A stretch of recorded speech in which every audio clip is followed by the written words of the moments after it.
Monggo kita awali dengan sholawat dulu.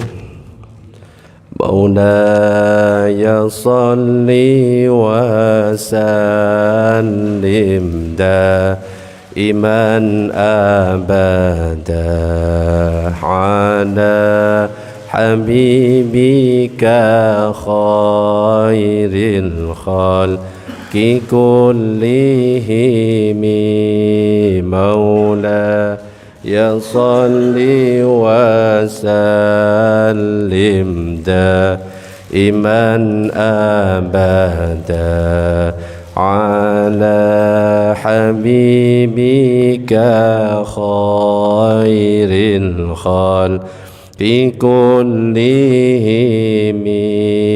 huwal habibul ladzi turja syafa'atuhu likulli hawlim minal ahwa limuqtahimi maula ya salli wa sallim daiman abada ala habibika khairil khalqi kullihim ya Rabbi bil Mustafa balligh maqasidana waghfir lana ma madha si'al karami. Assalamualaikum warahmatullahi wabarakatuh. Bismillah walhamdulillah wassalatu wassalamu ala rasulillah sayyidina Muhammad ibn Abdillah wa ala alihi wa sahbihi wa man walah la hawla wa la quwata illa billah amma ba'du. نوينا التعلم والتعليم والتذكر والتذكير والنفع والانتفاع والإفادة والاستفادة والحث على تمسك بكتاب الله وسنة رسوله والدعاء إلى الهدى والدلالة على الخير وابتغاء وجه الله مرضاته وقربه وثوابه سبحانه وتعالى إلى حضرة النبي المصطفى محمد صلى الله عليه وسلم. الفاتحة. بسم الله الرحمن الرحيم الحمد لله رب العالمين إياك نعبد وإياك نستعين اهدنا الصراط المستقيم صراط الذين أنعمت عليهم غير المغضوب عليهم ولا الضالين آمين. Para jamaah, Bapak Ibu yang dirahmati oleh Allah, alhamdulillah pada kesempatan malam ini kita bisa berkumpul di mushola tercinta untuk ngaji bareng seputar masalah ibadah, untuk memperbaiki ibadah kita supaya ibadah yang kita lakukan itu tidak sia-sia. Salat yang kita lakukan supaya tidak sia-sia, wudu yang kita lakukan supaya tidak sia-sia. Karena kalau misalkan kita ibadah tanpa diiringi dengan ilmu, maka ibadah yang kita kerjakan itu ditolak, tidak diterima oleh Allah. Jadi percuma berjamaah duhur, asar, maghrib, isya, subuh, tapi tidak disertai dengan ilmu, ditolak oleh Allah. Makanya dalam kitab Safwatuz Zubad dikatakan wa kullu man bighairi ilmin ya'malu a'maluhu mardudatun la tuqbalu. Setiap orang yang beramal dengan tanpa ilmu, amalan ditolak, tidak diterima. Apalagi kalau sudah berhubungan dengan solat, solat ini yang nanti akan dihisab oleh Allah pertama kali. Makanya nanti akan kita bahas bagaimana cara solat yang benar. Tentunya biar solatnya kita benar, wuduknya harus benar. Karena percuma nanti kalau misalkan kita solat benar, tapi wuduknya salah, tetap ditolak oleh Allah. Ya, tentang masalah sholat, tata cara berjamaah itu seperti apa, yang di belakang imam itu siapa seharusnya. Jangan sembarangan, kalau ada anak kecil, kalau bisa jangan usahakan anak kecil berdiri di belakang imam. Kenapa? Khawatir imam batal, ketika imam pergi anak kecil nggak bisa menggantikan. Maka kalau yang Ada di belakangnya imam kalau bisa yang faham bagaimana cara melangkah ke depan. Karena ketika kita menggantikan imam, melangkah tidak boleh dengan sembarang melangkah. Gerakan ketika kita sholat itu minimal tidak boleh 3, berarti 2. Jadi kalau misalkan gerak seperti jalan biasa, itu sudah batal. Itu kalau dalam mazhab Syafi'i. Kalau mazhab yang lain tidak dibatasi dengan hitungan berapa gerakan, tapi yang membatasi dengan hitungan gerakan itu mazhab Syafi'i. Kita gatel misalkan, lagi sholat kok gatel di sebelah sini, gerakan itu ada 2, gerakan kecil, ada gerakan besar. Kalau gerakan kecil jari, kalau gerakan besar tangan, lengan. Kalau misalkan kita menggaruk di sini pakai gerakan besar, kemudian kita lanjutkan, kemudian garuk ke sini, itu sudah batal. Kalau mau menggunakan gerakan besar, cukup 1 kali gerakan, 1, 2, balik, gak sampai 3. Masih gatal lagi, ulang hitungannya dari awal, 1, 2. Di kepala gatal lagi, 1, 2, gak sampai 3. Kalau mau cara yang kedua dengan gerakan kecil, gerakan besar tidak digerakkan, tapi yang digerakkan adalah gerakan kecil. Caranya gimana? Kalau di sini gatal atau di sini gatal, tangan kita sebelah sini ditempelkan sehingga tidak gerak seperti ini. Tempel, yang digerakkan adalah jari. Ini meskipun sampai 1000 kali gak batal. Kenapa? Karena gerakan kecil. Yang gak boleh itu kalau gerakan besar. Termasuk yang banyak kesalahan itu ketika bangun dari ruku. Sami'allahu liman hamidah, tangannya gerak. Pernah lihat seperti itu? Sami'allahu liman hamidah, batal itu. Langsung stop. Sami'allahu liman hamidah, stop. Nah, itu yang nanti akan kita bahas. Termasuk imam. Imam, ketika kita jadi imam jangan ngadep ke kiblat terus. Karena nanti akan ada adab sebagai imam itu seperti apa, adab sebagai makmum itu seperti apa. Makmum gak boleh meninggalkan imam duluan. Nah, itu ada tata caranya. Jadi ada adabnya, imam gak boleh menghadap ke mana? Ke kiblat. Jadi ada kalanya imam menghadap ke arah utara, ada kalanya menghadap ke jamaah. Kapan imam menghadap ke arah utara? Nanti akan dijelaskan. Kapan imam menghadap ke arah jamaah? Nanti dijelaskan. Gak sembarangan tiba-tiba menghadap ke jamaah. Itu gak paham itu. Jadi ada kapan waktunya, kondisi menghadap ke utara, kondisi menghadap ke jamaah. Kapan dia berputarnya juga ada. Makanya nanti akan dibahas. Tapi sebelum masuk ke pembahasan itu, ada sebuah hadis yang diriwayatkan oleh Imam Tirmizi, An-Nasa'i dan Al-Baihaqi, dan ini harus kita jadikan renungan karena ini sangat penting. Inna awwala ma yuhasabu bihil abdu yaumal qiyamah min amalihi sholatuhu. Sesungguhnya yang pertama kali dihisab dari amal seorang hamba pada hari kiamat adalah sholat. Fa in saluhat faqad aflaha wa anjaha. Apabila sholatnya baik, maka dia akan beruntung dan selamat. Wa in fasadat faqad khaba wa khasirah. Kalau sholatnya rusak, maka dia akan menyesal dan merugi. Jadi kalau sholat baik, aman nanti yang lainnya. Kenapa? Karena sudah ada dalam firman Allah yang berbunyi, innas sholata tanha anil fahsya'i wal munkar. Sholat bisa mencegah dari perbuatan keji dan mungkar. Sholatnya baik, dia akan tercegah dari perbuatan keji dan mungkar. Yang jadi masalah, ternyata ada orang sholat tapi masih maksiat. Istilahnya adalah STMJ. STMJ itu singkatannya apa, Pak? Susu, telur, madu. Nah, sholat terus, maksiat jalan. Loh, kenapa? Bukan sholatnya yang salah, bukan firman Allahnya yang salah, tapi apa? Dia yang ngamalkan yang salah. Ibaratnya orang mandi, belum tentu orang mandi bersih. Kalau mandinya mandi bebek, jebut-jebut keluar. Meskipun 5 kali, kotor apa? Bersih? Kotor. Tapi kalau mandinya, dia sabunan, dia gosok gigi, dia sampoan, bersih. Apalagi kalau dilakukan 5 kali. Begitu juga dengan sholat. Kalau sholatnya cuma sholat bebek, cet, gak ada. Tapi kalau sholatnya syarat, rukun, kekhusyukan terpenuhi, maka itu yang bisa mencegah dari perbuatan keji dan mungkar. Allahumma shalli ala sayyidina Muhammad. Maka sekarang kita akan belajar tentang bagaimana cara sholat, tapi tidak secara detail, cuma secara singkat, yang penting kita faham.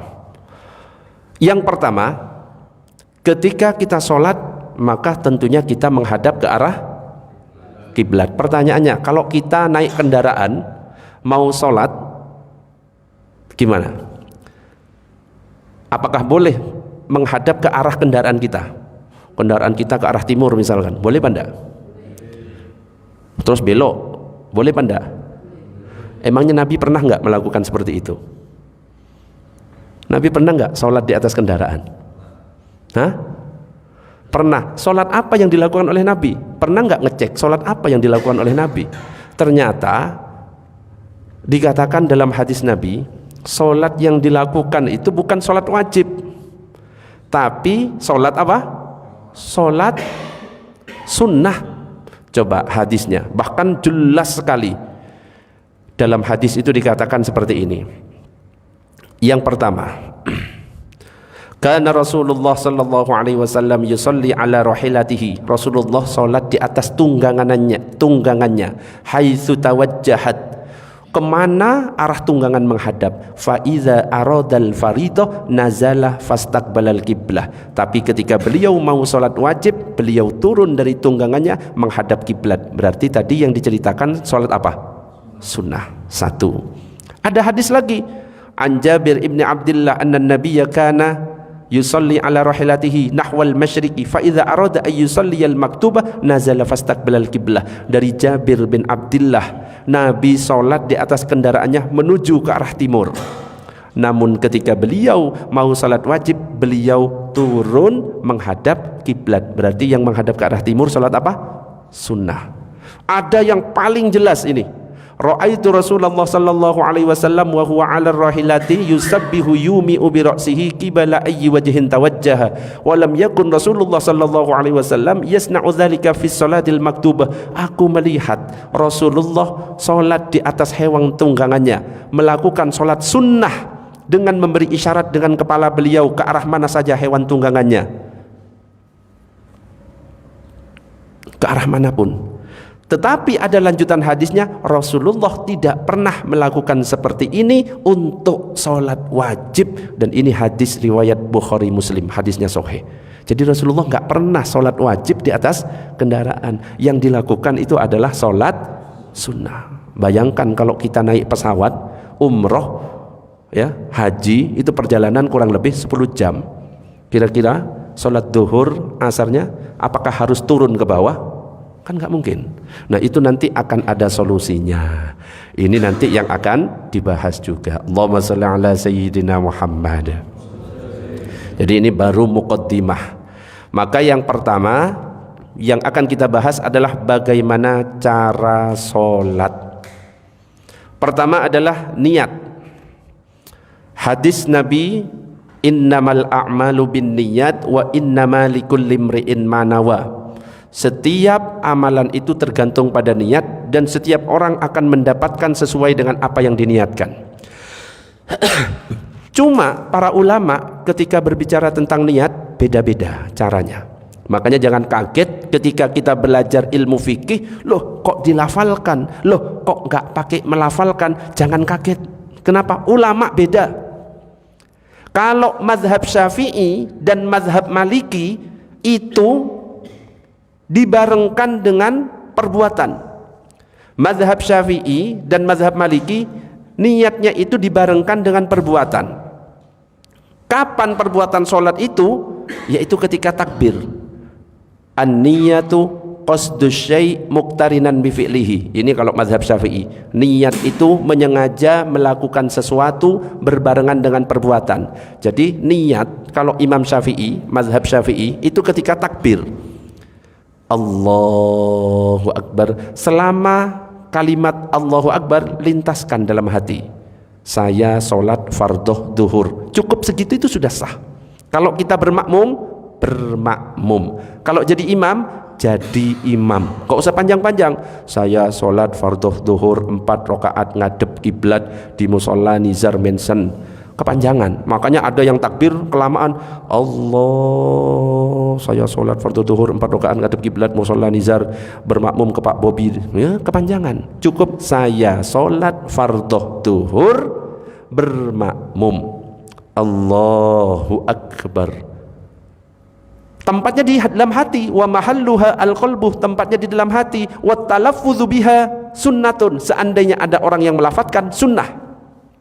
Lafat usolli fardad duhri 4 rakaatin mustaqbilal kiblati ma'muman atau imaman kalau mau dilafatkan. Dalam mazhab Syafi'i sunnah. Baru takbir. Allahu akbar. Ketika takbir lintaskan, saya sholat fardhu duhur bermakmum. Allahu akbar. Itu kalau mazhab Syafi'i.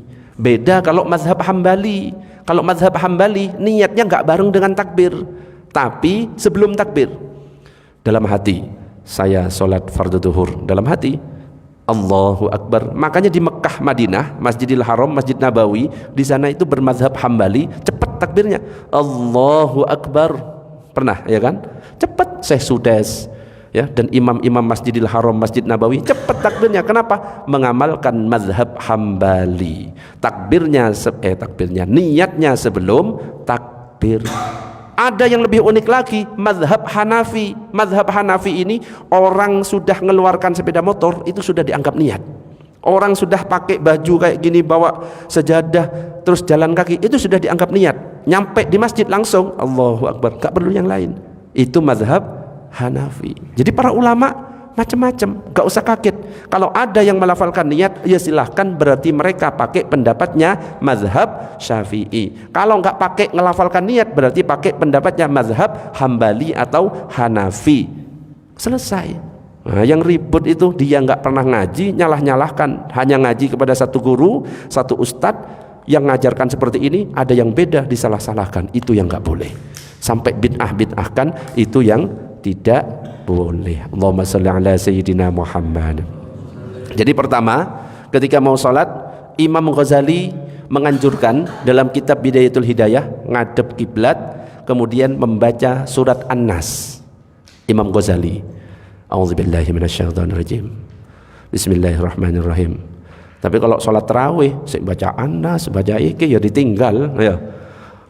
Qul a'udzu birabbin nas, malikin nas, ilahin nas, min syarril waswasil khannas, alladzi yuwaswisu fi sudurin nas, minal jinnati wan nas. Baru usolli fardhu dhuhri 4 rakatin mustaqbilal qiblati ma'muman lillahi ta'ala atau imaman lillahi ta'ala. Baru takbir.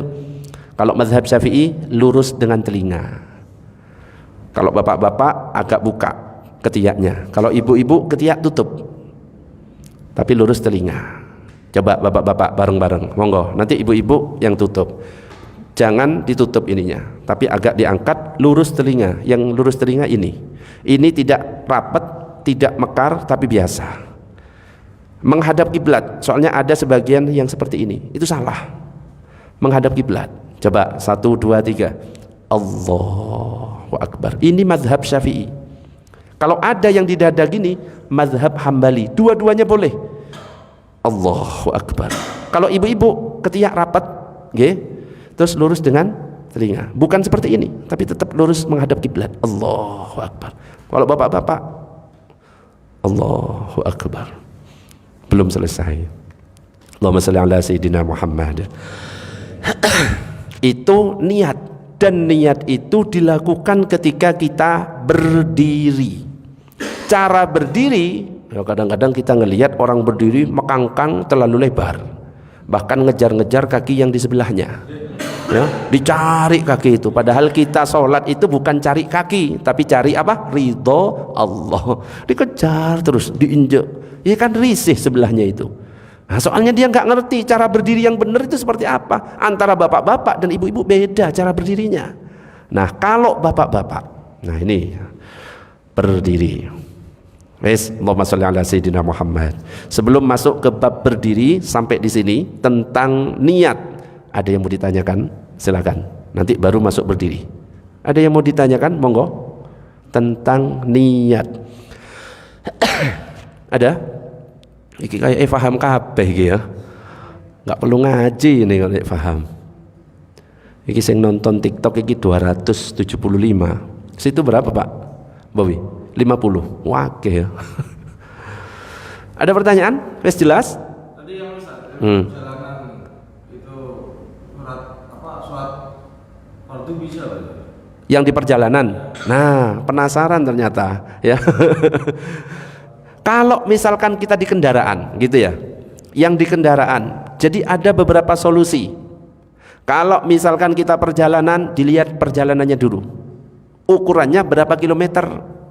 Dari sini ke Madura itu lebih dari 81 km. Jadi ukurannya 81 km. Kita boleh jamak qashar. Jamak qashar itu zuhur digabung asar, maghrib digabung isya. Boleh dilakukan di waktu zuhur, boleh dilakukan di waktu asar. Tapi melakukannya nggak boleh di rumah. Karena kalau di rumah belum sebagai musafir, keluar dulu dari rumah, keluar dari batas desa. Berarti kalau keluar dari batas desa Bohar, berarti desa apa? Wage, Masangan. Ya keluar aja Puri Maharani ya. Masjid Sukri Adenan. Beda desa. Masjid Al-Akbar. Itu baru sebagai musafir. Nah, baru sholat digabung. Yang penting perjalanannya minimal 81 km. Lah ini ternyata kita macet.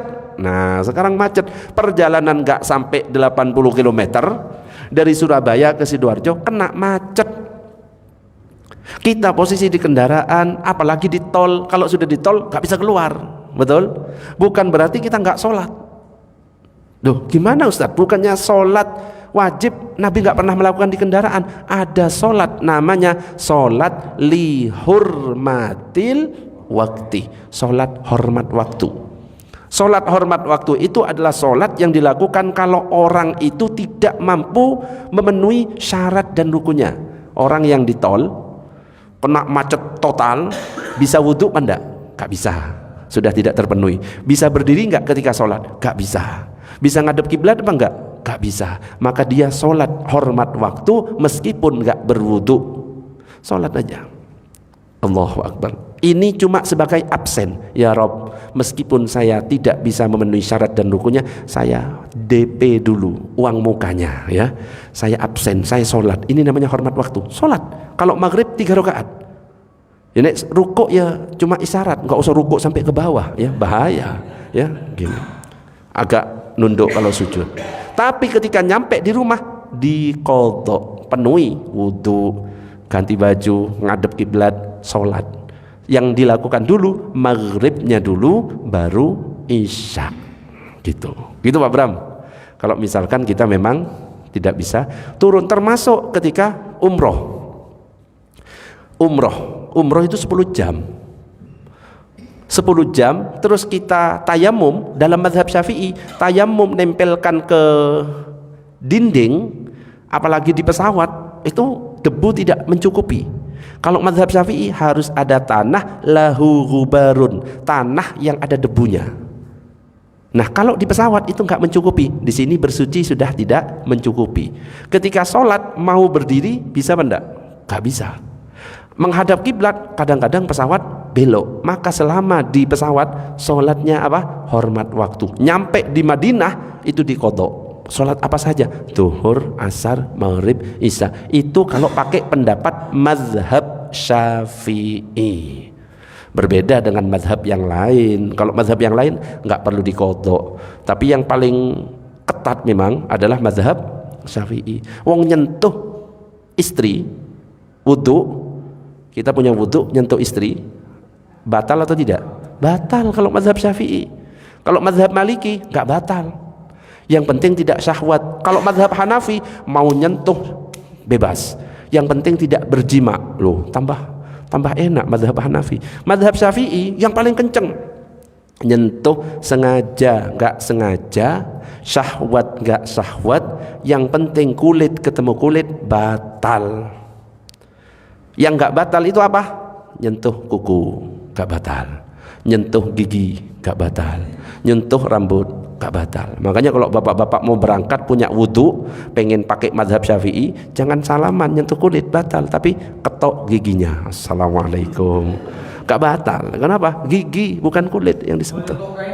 Kain gak batal, bebas. Kain gak apa-apa. Yang penting,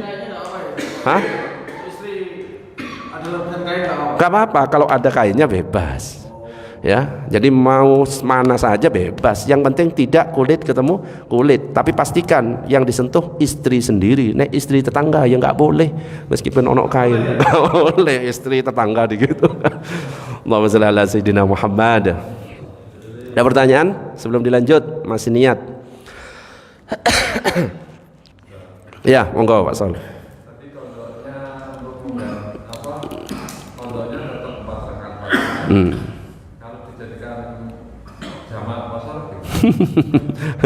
Jamak kosor. Posisi sudah nyampe di rumah masalahnya. Oh, pas umroh. Kalau di jamak kosor boleh. Di jamak kosor berarti sesuaikan. Kalau maghrib isya berarti 3-2.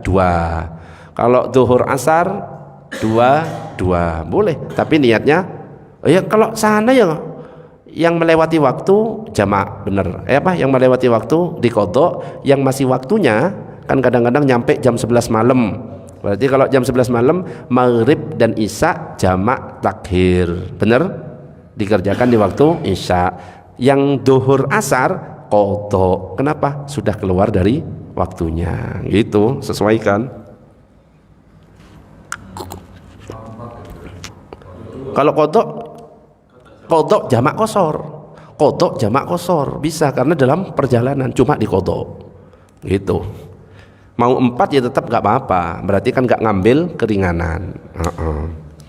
Pokoknya yang keluar waktu berarti qadha. Kalau masih waktunya jamak kosor. Kadang-kadang banyak yang kebalik. Nah, ini malah ada yang nanya, Ustadz apakah bisa mengqadha sholat yang telah lalu? Fadainullahi ahaqqu ayyuqda. Utang kepada Allah lebih berhak untuk dibayar. Kalau kita punya utang kepada manusia itu wajib dibayar, apalagi utang kepada Allah. Kalau kita nggak sholat, itu kita berarti punya utang wajib diqadha. Kalau dalam mazhab Syafi'i, Ustadz utang saya 1 tahun, sholat selama 1 tahun 2 kali. Habis maghrib, habis itu maghrib lagi, saya qadha sholat maghrib. Habis isya, qadha isya. Habis subuh bangun, loh kan habis subuh nggak ada sholat. Kalau qadha bebas, mau dikerjakan di waktu yang dilarang boleh. Tapi ya ketahuan, lu ngodok ya. Ketahuan tapi. Ngodoknya ya di rumah, ojo di sini biar gak ketahuan. Oke, ada pertanyaan sebelum dilanjut? Ya, monggo Pak Novi. Yang tadi kebiasaan orang yang kakinya melebar itu, saya pernah di dekat kantor di Rungut itu. Masjid itu kebetulan banyak yang sholat, bapak-bapak yang seperti itu. Suatu ketika di sebelah kiri saya, kakinya kan lebar. Saya belum sholat, baru mau takbiratul ihram, ya saya geser ke kiri terus. Kakinya lebar, terus lebar. Saya agak jengkel juga. Terus. Gimana hukumnya kalau sholat seperti itu? Ternyata yuk kerjain juga. Agak jengkel, tapi saya tetap sholat. Nah, berarti niatnya ngerjain ya, usolli fardul maghribi salasa rakaatin, ngerjain lillahi ta'ala. Niatnya wes salah itu ya. Ya kadang-kadang ya memang jengkel, tapi kita biasakan. Kadang-kadang ada masjid yang sampai rapat seperti itu. Berarti itu mengamalkan pendapatnya Syekh Nasiruddin Al-Albani. Biasanya diamalkan oleh teman-teman salafi. Rapat itu semuanya. Ya. Kadang-kadang sampai keinjek. Kalau bisa, kalau memang nginjek, jangan sampai kaki kita di bawah, kaki kita di atas ya. Oh, jangan sampai di bawah. Ya. Kalau seandainya diinjak, kita ganti, seret. Gak batal. Tapi sebenarnya 4 mazhab gak ada yang ngajari seperti itu. Loh, kok pakai mazhab-mazhaban sih? Langsung Rasulullah. Dikira 4 mazhab itu gak merujuk Rasulullah. Itu merujuk Rasulullah.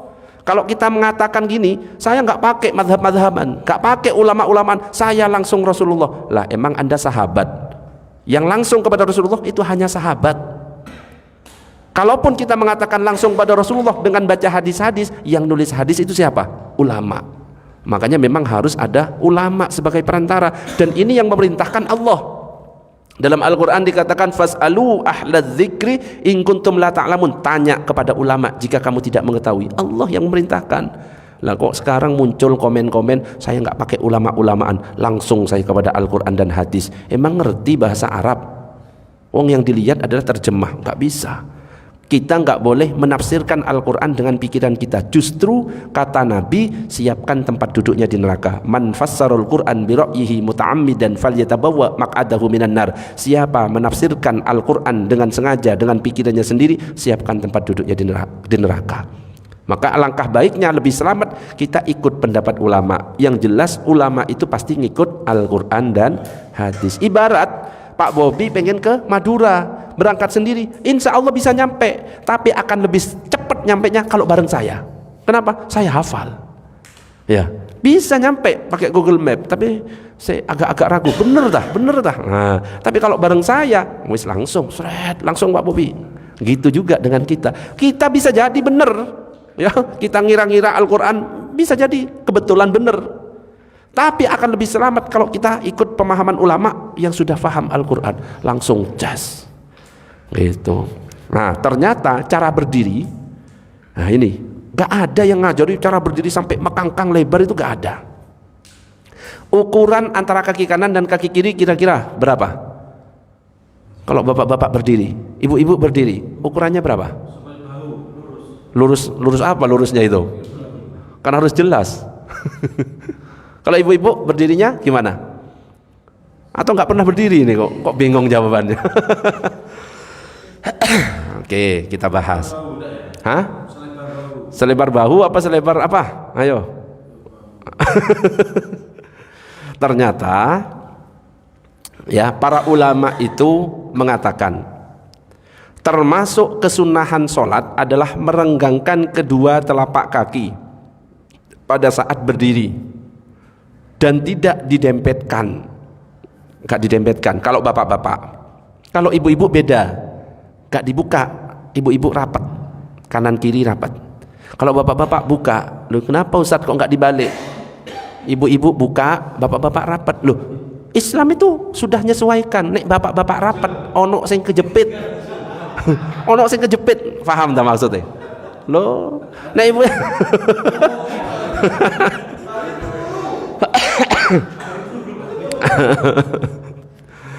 Nah ternyata apa yang sunnah dibuka antara kaki kanan dan kaki kiri, tidak dirapatkan. Kalau ibu-ibu dirapatkan. Cuma antara 4 mazhab ternyata membukanya itu ukuran seberapa? Ternyata al-hanafiyatu qaddarut tafrija bainahuma biqadri arba'i asabi, 4 jari. Kalau mazhab Hanafi berdiri 4 jari, gak terlalu lebar.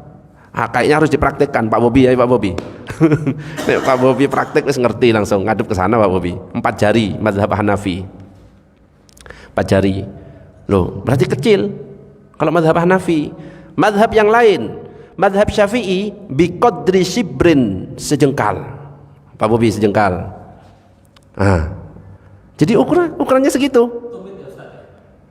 Loh, ini sebenarnya bukan tumit, bukan ujung jari, sebenarnya itu ngadep ke kiblat. Coba Pak Bobi. Cuma kadang-kadang agak susah kaki menghadap ke kiblat dua-duanya. Enggak bentuk V sebenarnya, cuma kan kadang-kadang susah. Ya. Coba bentuk ngadep loh. Susah cuma kadang-kadang ya. Berarti apa? Ya yang tumit ya. Yang tumitnya diukur. Coba biqadri shibrin dengan sejengkal. Nah, enggak begitu jauh. Makanya ketika berdiri gak sampai mekangkang, gak sampai nginjak orang. Kenapa? Yang rapat itu bahu. Minta tolong Pak Novi coba berdiri. Coba bukanya sejengkal juga. Bukanya juga sejengkal Pak Novi. Coba buka sejengkal. Apakah kira-kira nginjak atau enggak? Coba ukur sejengkal Pak Novi. Bener tak? Nah, kalau bahu rapat loh bisa. Ini enggak nginjak. Jadi orang enggak risih. Gitu sebenarnya. Nah yang ini sekarang nginjak Pak Novi lari ke sini kan, akhirnya sampai mekangkang ya gak bener kayak gitu. Wes itu praktiknya ya. Jadi ukurannya kalau mazhab Syafi'i sejengkal, kalau mazhab Hanafi 4 jari, kalau mazhab Maliki Gak lebar, gak terlalu lebar, gak terlalu rapat, sedang-sedang saja, ya antara 4 dan 5. Begitu juga mazhab Hambali. Jadi gak ada yang mengatakan ngajari sampai mekangkang seperti itu.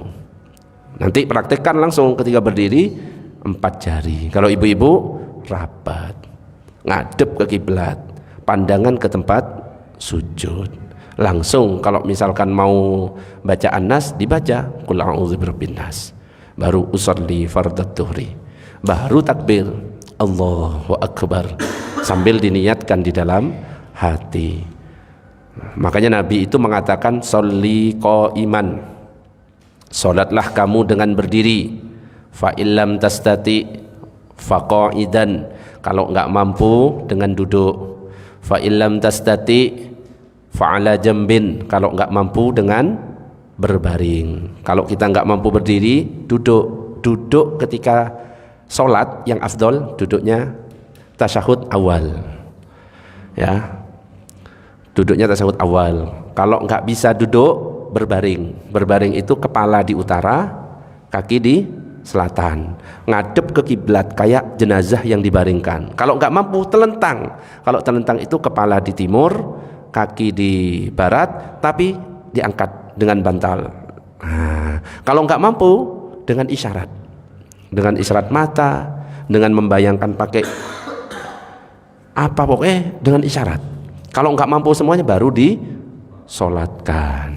Itu caranya. Allahumma shalli ala sayyidina Muhammad. Ada pertanyaan tentang cara berdiri? Monggo sebelum dilanjut, pelan-pelan aja. Habis ini soalnya azan, cara berdiri. Ya, silakan. Yo, dibaca. Bagaimana seorang wanita saat sudah masuk sholat, terus dia tuh kayak nanti aja ternyata haid gitu. Oh. Terus yang kedua, dia itu haid 10 menit sebelum selesai zuhur dia sudah bersih lagi.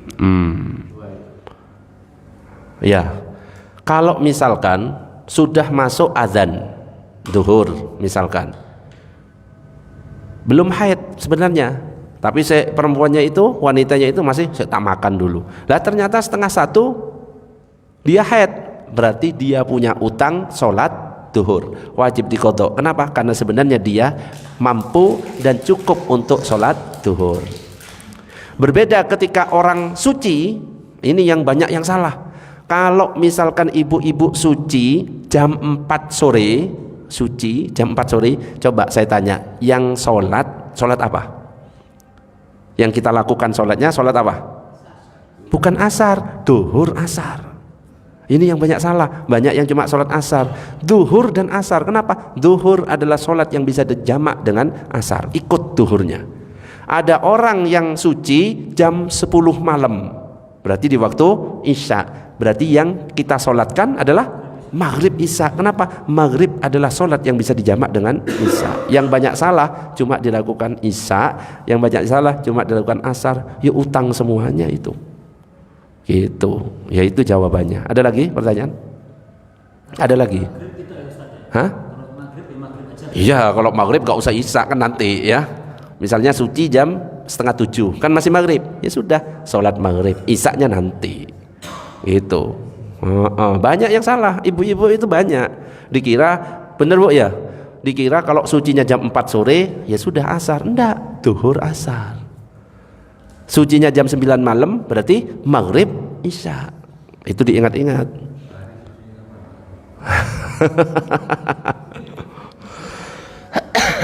Allahumma shalli ala sayyidina Muhammad. Ada pertanyaan? Monggo. Kalau bisa prakteknya yang praktek mepet lora biar kelihatan. Oh, suruh di depan kamera nek praktek gak kelihatan. Iya nanti. Oke nanti saya perlihatkan. Ada pertanyaan sebelum dilanjut? Tentang niat dan berdiri. Ini belum takbirnya ini, nanti takbirnya. Monggo kalau ada pertanyaan silakan. Belum? Belum. Kita lanjut sekarang tentang bagaimana cara takbir. kan sudah berdiri ngadep kiblat, cara berdirinya sudah sejengkal, sudah niat, maka berikutnya adalah takbir. Sudah masuk maghrib belum Pak Bowi? Belum. Maghrib Isya belum. 4 menit lagi. Hah? 4 menit lagi. 1 menit, 4 menit. Takbiratul ihram. Lanjut minggu depan aja. Takbiratul ihram panjang soalnya, ya. Ada yang gini, ada yang gini, ada yang diputar. Pernah lihat nggak? Allah. Pernah? Untungnya cuma diputar, nggak dijilat, dicelupin ya. Cuma diputar. Kok ada dibahas nanti? Ya makanya. Terus sendekapnya di mana posisinya? Apakah gini? Apakah di bawah? Apakah gini? Nah itu panjang. Makanya nanti akan dilanjutkan minggu depan. Sekarang kalau ada pertanyaan silahkan. Pertanyaannya bebas, nggak harus materi ini. Jadi materi kita sekarang niat, terus berdiri. Apa tadi? Niat dan berdiri. Wes itu tok. Ya wes niat berdiri. Takbiratul ihramnya minggu depan aja. Letak. Kita sudah terbiasa dengan materinya waktu sholat dulu imam udah mau rukuk, akhirnya udah nggak lagi niatnya langsung gitu aja kalau nggak sampai mengucapkan atau melintaskan lebih lengkap. Nggak sah. Karena sudah terbiasa dengan mazhab Syafi'i, ya sudah. Pasti wuduknya mazhab Syafi'i sudah, ya. Jadi harus satu paket itu. Wuduknya mazhab Syafi'i, batalnya mazhab Syafi'i, sholatnya ya mazhab Syafi'i. Berarti minimal lintaskan, meskipun nggak pakai usolli. Wis tinggal mau salam, Allah langsung saya sholat fardhu zuhur. Lintaskan, tinggal bayangkan gitu loh. Ngelintaskan itu jangan dibuat susah. Kadang gimana cara melintaskan? Ya kayak film-film sinetron itu loh. Ngelihat gitu kayak ono suara tiba-tiba itu melintaskan itu ya.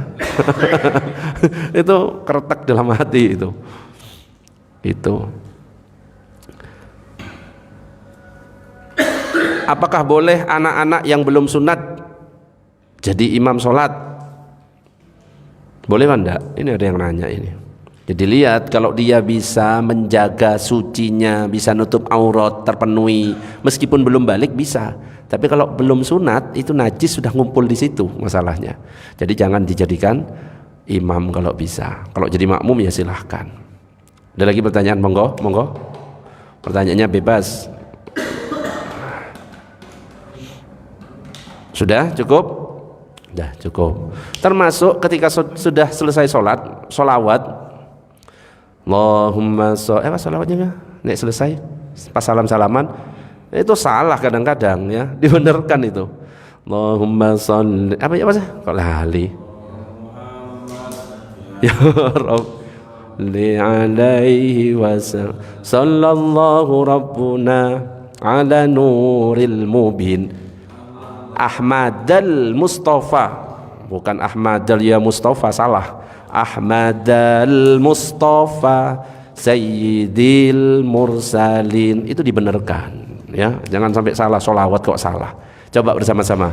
Allahumma sholli ala Muhammad Rabbi sholli alaihi wasallim sallallahu rabbuna ala nuril mubin Sayyidil Mursalin wa ala alihi wa sahbihi ajma'in. Nah itu harus dibenarkan juga ya.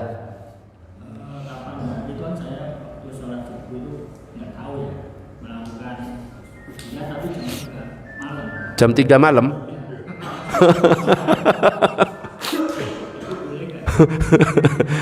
nggak tahu tapi kan nggak apa-apa ya, nggak ono sing bangun kok. Nggak apa-apa. Iya, membangunkan. Berikutnya kalau tidak dari bulan Ramadan jangan ya. Kenapa? Mengganggu yang non muslim juga nggak boleh. Mengganggu yang non muslim. Pernah Mbah Rin, tahu Mbah Rin yang jaga MSA, jam 3 malam saya diprotes sama warga. Ustadz, iki Mbah Rin Habib Syekh jam 3. Allahumma saya diprotesi. Padang bulan Saya yang dimarahi pas saya ketua takmir. Padang bulan disetir jam, ya bener bagus selawatan, tapi nggak pas waktunya. Ya, jadi kalau misalkan nggak tahu, nggak apa-apa, aman ya. Di sini nggak ada yang bangun kok ya, turu kabeh. Hah? Tapi berikutnya, kalau mau pujian habis azan baru pujian sampai iqomah. Tapi kalau nanti bulan Ramadan boleh membangunkan. Ya, kalau misalkan 3:30 itu sudah azan, boleh sahur boleh, gak apa-apa, bebas kalau misalkan waktu Ramadan. Oke, karena sudah masuk waktu Isya, kita lanjutkan insyaallah minggu depan. Kita tutup dengan doa kafaratul majlis. Subhanakallahumma wa bihamdika asyhadu an la ilaha illa anta astaghfiruka wa atubu ilaik. Assalamualaikum warahmatullahi wabarakatuh.